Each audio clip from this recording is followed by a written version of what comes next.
Assalamualaikum warahmatullahi wabarakatuh. Alhamdulillah Rabbil Alamin, wassalatu wassalamu ala ashrafil anbiya wal mursalin wa ala alihi wa ashabihi ajma'in. Ashhadu an la ilaha illallah wa ashhadu anna Muhammadan Rasulullah. Allahumma salli wa sallim ala Muhammad wa ala alihi wa ashabihi ajma'in. A'udzu billahi minasy syaithanir rajim. Bismillahirrahmanirrahim. Inna ja'alna ma 'alal ardi zinatan laha linabluwahum ayyuhum ahsanu 'amala. Surat Al-Kahfi ayat 7. Sesungguhnya kami sudah menjadikan apa yang ada di atas bumi ini sebagai perhiasan, linabluwahum ayyuhum ahsanu amala, agar kami menguji siapakah di antara mereka yang terbaik amalannya. Suma qala Allah Ta'ala fi suratil ukhra, na'udzu billahi minasy syaithanir rajim. Wallahu akhrajakum min butuni ummahatikum la ta'lamuna syai'a wa ja'ala lakumus sam'a wal absara wal af'idah la'allakum tashkurun. Sadaqallahul azim. Surat An-Nahl ayat 78, yang artinya Allah melahirkan kamu dari perut ibumu dalam keadaan tidak memiliki pengetahuan tentang sesuatu pun. Lalu Allah jadikan bagi kamu itu pendengaran, penglihatan, dan hati, agar kamu senantiasa bersyukur kepada Allah Subhanahu wa Ta'ala. Maha benar Allah dengan segala firman-Nya. Kaum muslimin dan muslimat jamaah zuhur yang dimuliakan Allah, bisa kita pastikan bahwa setiap makhluk tidak bisa lepas dari rezeki yang Allah berikan. Setiap manusia dalam menjalani kehidupannya tidak bisa lepas dari rezeki yang Allah berikan. Sekecil apapun nikmat dan rezeki yang ada di dalam pikiran manusia, pasti dia mempengaruhi seluruh aktivitas yang dilakukan. Karena itu rezeki itu melekat di dalam kehidupan kita ini. Jika melekat dalam kehidupan kita, maka bukan sekedar rezeki saja, bukan sekedar kelapangan hidup, bukan saja sesuatu yang membahagiakan hidup kita, bahkan juga sesuatu yang mendatangkan kesedihan dalam kehidupan kita, juga mewarnai kehidupan kita ini. Lapang dan sempit adalah bagian dari kehidupan yang tidak bisa kita elakkan, dan itu digilirkan oleh Allah. Terkadang kita mendapatkan kebahagiaan, tapi juga kehidupan kita dihiasi dengan kesedihan, dan itulah hiasan hidup kita.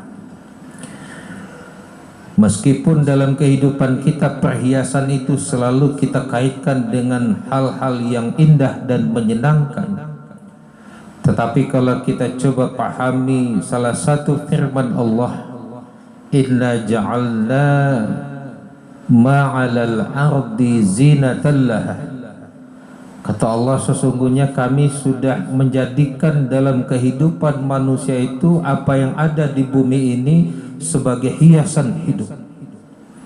Hiasan hidup itu kebahagiaan yang kita rasakan, itu hiasan hidup. Bencana yang diberikan dalam kehidupan kita itu hiasan hidup. Musibah yang ada dalam kehidupan kita itu hiasan hidup. Allah berikan sesuatu yang membahagiakan hidup berupa kelapangan rezeki, harta, itu hiasan hidup.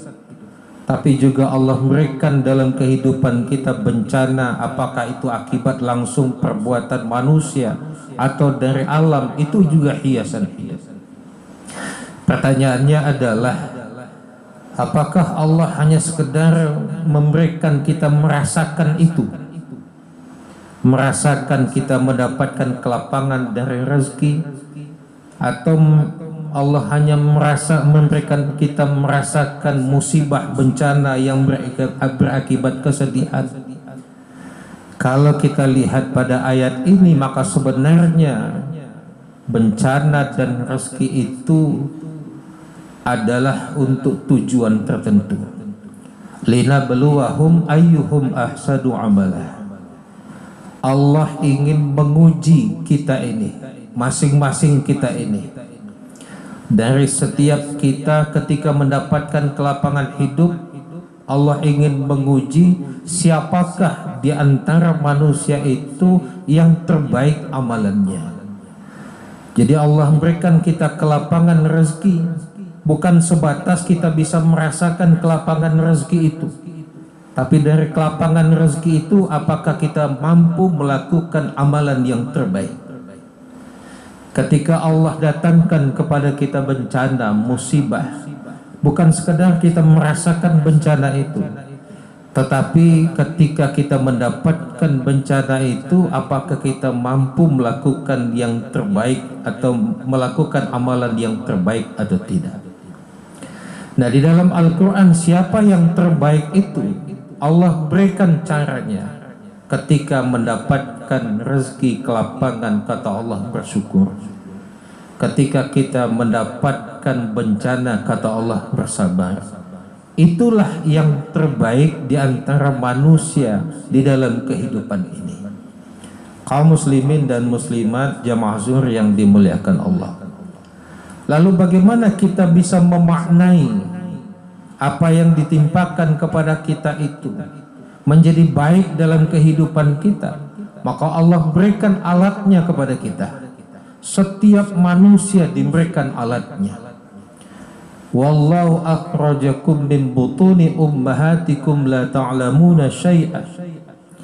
Allah lahirkan, Allah keluarkan bayi dari perut ibunya, la ta'lamuna syai'an, dalam keadaan tidak memiliki pengetahuan tentang sesuatu pun. Setiap kita lahir tidak punya pengetahuan sedikit pun. Wa ja'ala lakumus sam'a wal absara wal af'idah.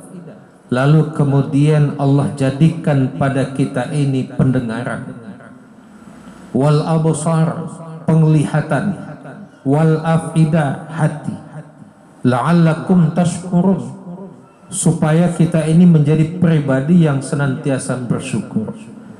Ada 3 hal yang melekat dalam diri kita sebagai manusia: pendengaran, penglihatan, dan hati.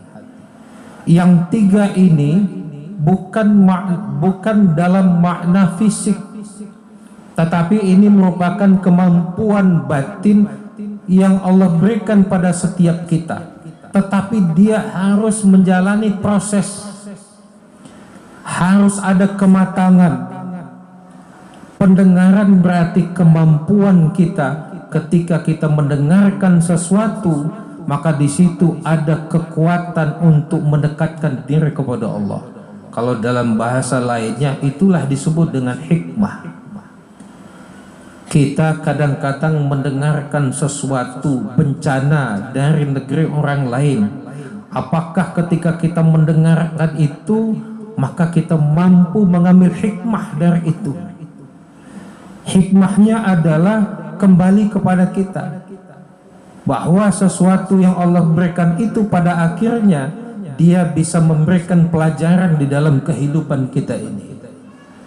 Diberikan oleh Allah bencana longsor, lalu galodo segala macam. Pertanyaannya adalah ketika kita mendengarkan itu, ada tidak hikmah yang kita dapatkan dari itu? Maka memfungsikan pendengaran itu harus ada proses. Pendengaran itu diarahkan bagaimana supaya kita selalu liyazkurusmallah dan litukabbirullah, agar dari setiap peristiwa yang terjadi itu kita mampu senantiasa mengagungkan Allah Subhanahu wa ta'ala. Yang kedua, litukabbirullah, agar kita mampu membesarkan Allah dalam kehidupan kita. Pendengaran bukan secara fisik, tapi kemampuan dalam rangka menangkap hikmah dari setiap apa yang kita dengarkan dalam kehidupan ini. Yang kedua, wal absar, penglihatan. Kita berjalan kemanapun ada sesuatu yang kita lihat. Setiap yang kita lihat, maka hendaknya itu dapat memberikan pelajaran dalam kehidupan kita. Melihat bukan dalam pengertian fisik saja, sebab tidak tertutup kemungkinan ada orang yang secara fisik matanya, mohon maaf, tidak bisa melihat, tetapi dia bisa mengambil pelajaran dari setiap apa yang diberikan.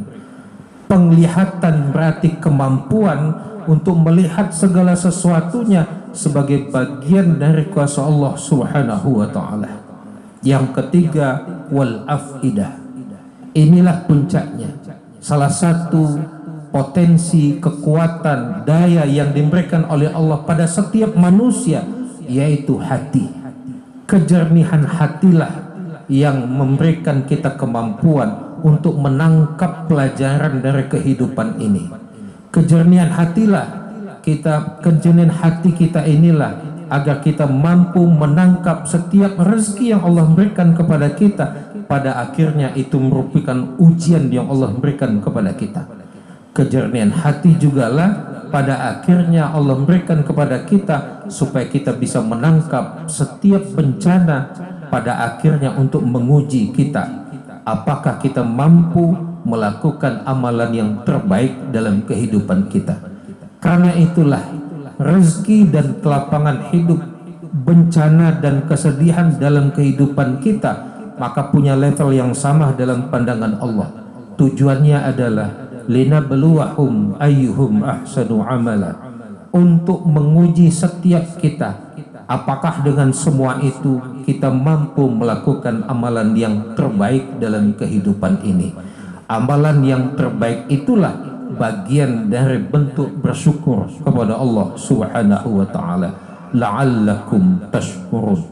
Allah berikan semua nikmat, semua rezeki agar kita menjadi pribadi yang mampu bersyukur kepada Allah Subhanahu wa ta'ala. Lebih dan kurang mohon maaf. Wabillahi taufiq wal hidayah. Wassalamualaikum warahmatullahi wabarakatuh. Allahu akbar, Allahu akbar. Asyhadu an la ilaha illallah. Asyhadu anna Muhammadar Rasulullah. Hayya 'alas salati, hayya 'alal falah. Qad qamatis salatu, qad qamatis salah. Allahu akbar, Allahu akbar. La